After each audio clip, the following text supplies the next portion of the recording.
Ugh. Oh, they should pay us to drink this stuff. Charles, why don't we go out for a drive near that old country inn near Bramble Ridge Crossing? You know, we could make a nice leisurely lunch out of it. Nancy, that is 2 hours away. Well, we could turn it into an adventure. Maybe spend the night. I told you before, I don't want to be that far away from Miriam. Well, Charles, I think it'd be just the thing you No. need to help. Charles, I don't think I can go through with this today. I can't bear to see Miriam the way she is. Now, we've been through all that. I want you to go up and see her. No, I can't face her like that. I'm not going. That's final.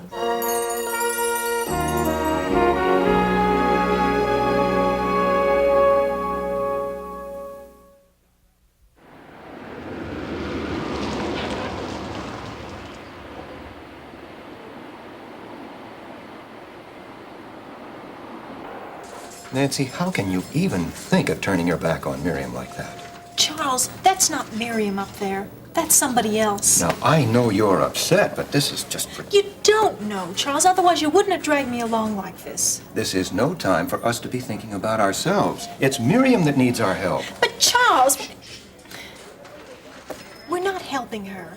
I mean, every time she sees us, she's reminded of how ill she is. What she really needs, Charles, is a place where it's quiet, where she can recuperate. Nancy, I told you before, I am not going to put my daughter away in an institution. I'm frightened for her, Charles. You know, if we leave her here, she may never get well. I think your feelings are very admirable, but you're going to have to accept my decision as being final. Please don't do this to me. Don't let me sit and watch my best friend waste away like this. Nancy, I need your help. I'm doing the best I can, and when you say something like that, I feel so alone. You're alone? What about me living in that big house all by myself? Charles, have you thought any more about moving back home? Some. Well, I think it would be the best thing, you know, in the circumstances. We could help each other. I wish you would. Excuse me, Mr. Carpenter, but you can go see your daughter now. Oh, that's fine. Nancy? No, Charles. Nancy. No. Actually, there's something I would like to discuss with Nancy, if you don't mind. I'll expect you upstairs in a few minutes. If you'll excuse me, I have an important phone call to make. No, I won't excuse you. You know, I really don't need your permission. Nancy, just how responsible are you for Miriam's drug addiction?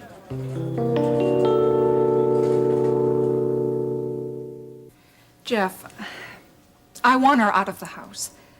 I'll put up with a lot, but I have to draw the line when someone or something threatens the safety of my daughter. I know. I should have talked to her last night. It isn't as if we haven't tried. Well, I'd be locking myself in my room, too, if I pulled a stunt like that. You know, I laid awake last night for the longest time just thinking, what if Jenny had lit that joint that Jill gave her? Honey, don't get all worked up over something that didn't happen. Didn't happen yet. What about the next time, Jeff? I don't want that possibility. Okay. When I knocked on her door, she said she'd be down in a minute. Look, maybe it's better if I talk to her alone. You're probably right. The way I feel, I might say something that I don't mean, and that wouldn't help matters much.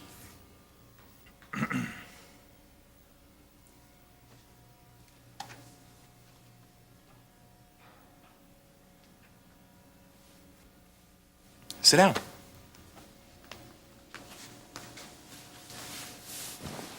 I guess this is no surprise to you. Look, I know what you're going to say, so let me save you the trouble. I'm sorry about what happened yesterday. Okay. But that doesn't mean you're going to get out of hearing my lecture. What could you have been thinking of, Jill?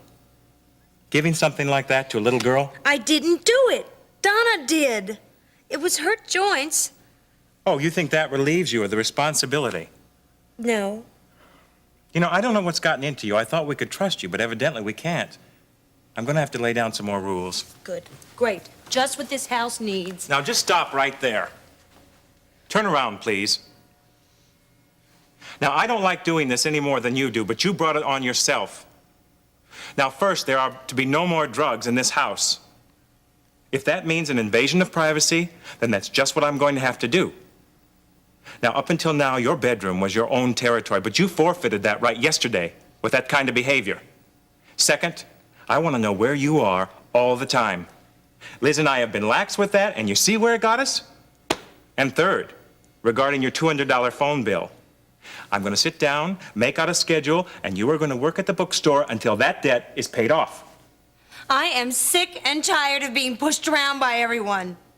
I had just got enough troubles without hassles from you. You can take your stupid rules and shove them down someone else's throat. I'm not going to have any part of them.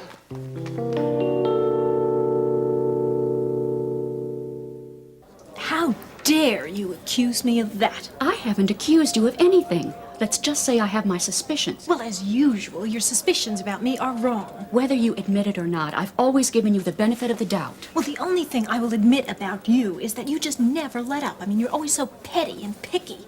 There is a woman lying in a bed upstairs. Her physical and mental health have been maliciously abused by someone. Now, I'd hardly call that petty. Well, don't you go pointing your finger at me. I mean, Norm Elliott's the one that started this. And I'm concerned that you're the one who tried to finish it. Well, what's Miriam Mason to you anyway? I mean, she's done nothing but brought you and your family problems. That's all behind us now, and I've forgiven her. I care very much about her as a human being, and I'm not going to rest until I get to the bottom of this. Well, great. I wish you'd do a little of that caring for your own sister. Why don't you watch where you're going? You know, I've always admired her manners. What was it this time? Well, I'm worried that Nancy may have something to do with Miriam Mason's problem. I hope not. I'd like to think that even Nancy wouldn't sink that low. Oh, let's just change the subject. Okay.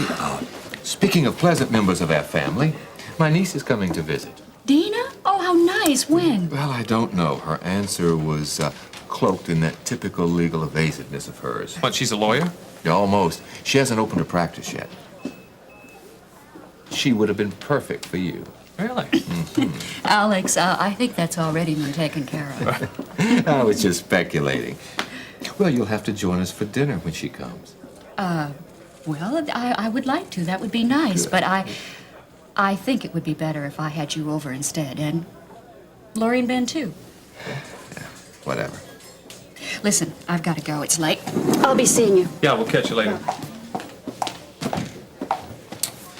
You know, Lori and I could accept and then graciously bow out. I just don't understand it. It's the third time I've asked her out with 3 swift no's. I'm beginning to detect a pattern here. You know, maybe it's still too soon after Scott's death. But what about that time I saw her out with Jason Prescott? Oh, she doesn't really think I believe that that was just a business lunch. Oh, look at this, Gil. That's a disgrace. Dad, it's not that bad. No, it wouldn't be if it wasn't for this and this and this, and not to mention the accounts payable. Look, you can't expect me to do a good job on the construction side if I have to worry about all that paperwork. Why not? I'm not asking you to do anything I haven't done. Oh, please. Don't give me that song and dance about the early days and how you started out with nothing. All right, then don't give me all of that jazz about how you can't do both. Look, Gil, if you don't keep up with this paperwork, you're not going to have a construction site to oversee. Why can't we just hire someone to come in and do it? Well, I did. You. But I'm too far behind to catch up. I don't see how you have any choice. Fear not, my man. I've worked out a wonderful solution. From now on, one day each week, you're going to be in here in the office catching up on the paperwork. Well, who's going to take my place at the site? Charlie Foster? You can't do my job. Oh, I think he can.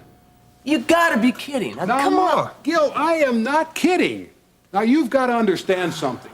I'm counting on you to take care of things at this end during my re-election campaign, just like we agreed upon. Now, that means that it's going to be up to you to see that Prescott development runs smoothly. And that includes pushing a pen just as well as supervising a construction site out there. Now, I'm Yep. sorry, there is no other way around that. Fine. May I be excused? Sure. Oh, by the way, did you check on that scholarship for Peter Davison like I asked you? No.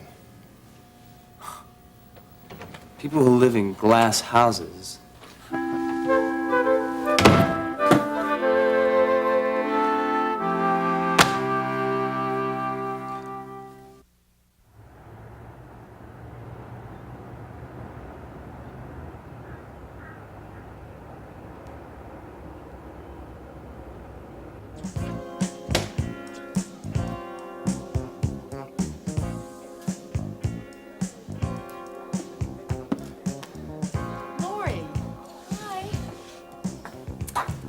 bad news.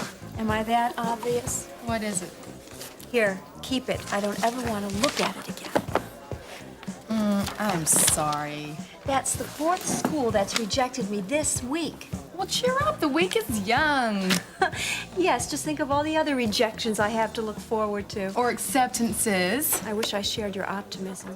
You do, deep inside. Lori, don't worry. The Lord has the perfect job for you. But I was really hoping for this one. It's my old elementary school. Trying to recapture your lost childhood. No, I just think it would be nice. You mean safe? Nice and safe. You know, I wonder if taking this PR job with my father is my way of playing it safe. Are you having second thoughts already? Oh, in a way. But you seemed so excited about it before. Yeah, well, I am. You know, don't get me wrong. It's just that everybody else is making plans to move upward and outward, and here I am moving back home and working with my dad. You talk about me trying to recapture my lost childhood. Thanks. You know, it usually takes more strength to do what you're supposed to do rather than what everyone else is doing. That's right. And I know this is what the Lord wants for me. Which means you'd be miserable doing anything else. Tell you what, I'll keep praying that you find a job, and you keep praying that things go smoothly with me, okay? Deal. Okay.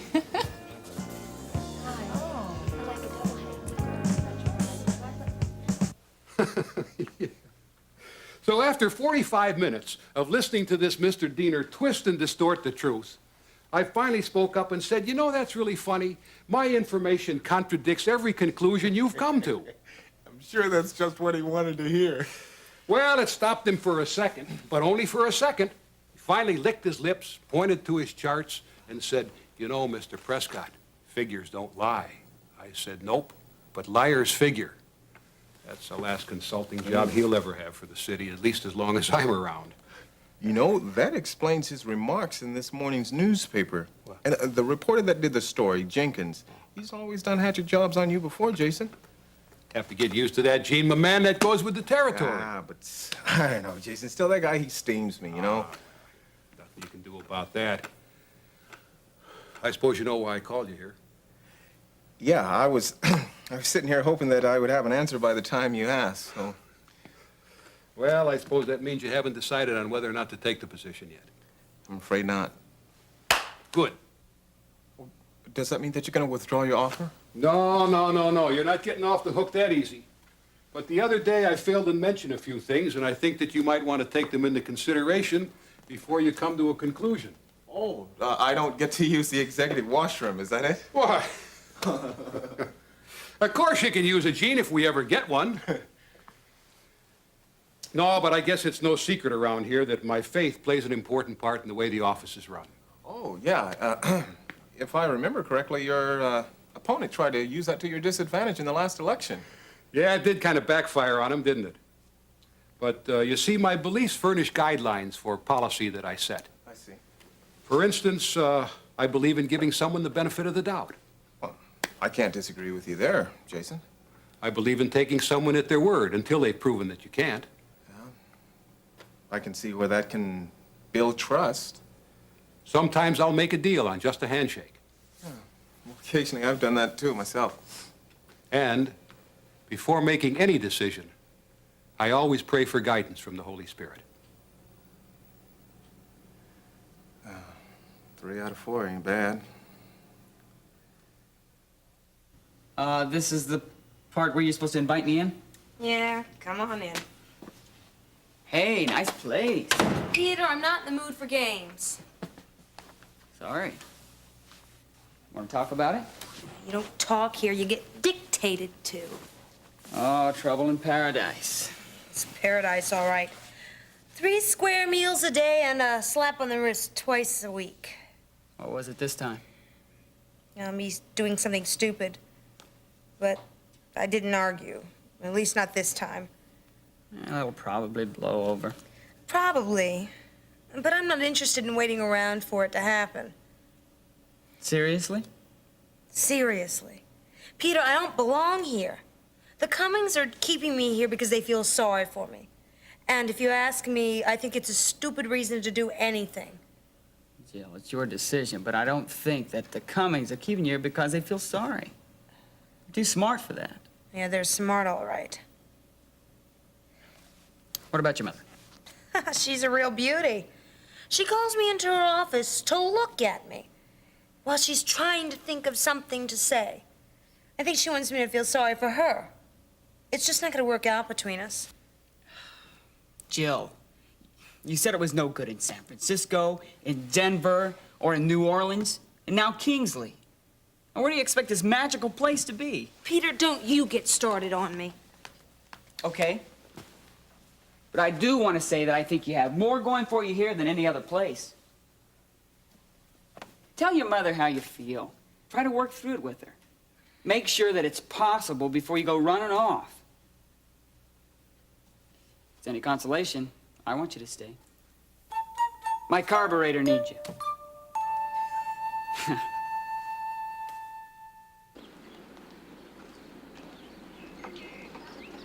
Don't forget those awful peanut butter cookies for Jimmy.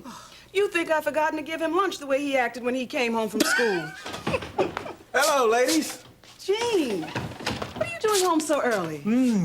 Well, I just had a meeting with Jason Prescott this afternoon, and by the time I got out of there, there wasn't much I could accomplish at the office, so decided I'd come home. I'm glad you did. Did you tell him you'd accept the job? No, I haven't made up my mind yet, Mom. Gene, what are you dragging your feet for? You know you're gonna take it. No, I don't. Now, that's gonna be a hard one to decide. Well, what's so hard about opening your mouth and saying, yes, Mr. Prescott? Well, I smell something burning in the kitchen. No, the only thing you smell is me burning right here in this living room. Now, Gene, working for Jason Prescott could be the opportunity you've been waiting for. I mean, it'll give you a chance to do what you've always wanted to do, and who knows where it might lead you. Aren't you forgetting something? Well, you know I don't care about how much more money you'll be making. And you certainly don't mind that Jason's religious beliefs and yours are exactly the same, do you? Well, that thought did cross my mind, Oh, but... I'll just bet it did. Well, it seems to me you and Scott Davidson worked pretty well together all those years. What is this? You and God have an agreement that he'll keep me surrounded by Bible thumpers? Like I got some shopping to take care of. Gene, take the job.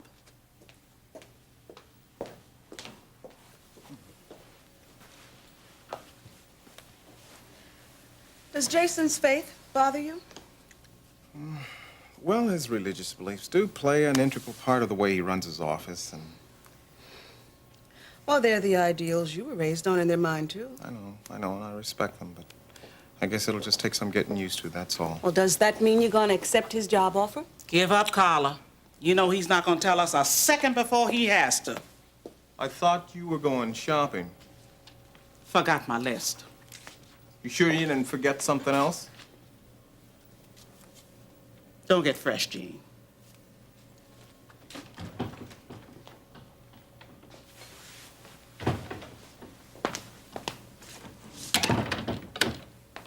I think it's about time we discuss something. You've been thinking about the house? There's been a big change, and look, I don't want to hurt Mama any more than you do, but I really feel that having this place to ourselves, you, me, and Jimmy, would be the best thing for us. Oh, Gene. Don't oh Gene me, Carla. Now, like you said already, we still have to talk to Mom, then Terry, and I'm not so sure that she'd be willing to sell. I know, but I just got a feeling that this is going to come through. And, I have one more question for you. What's that? What's wrong with being surrounded by Bible thumpers?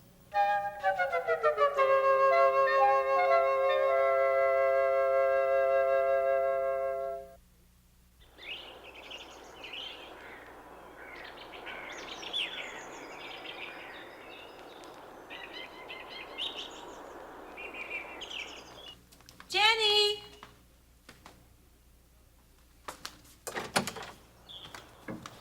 Jenny!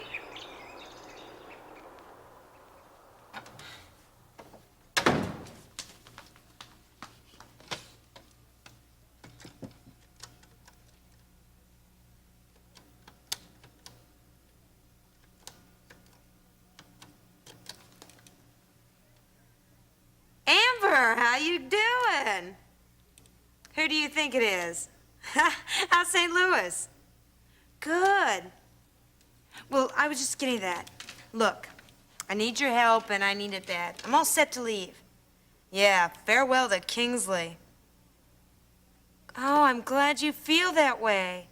Well, then, can you send me a one-way bus ticket?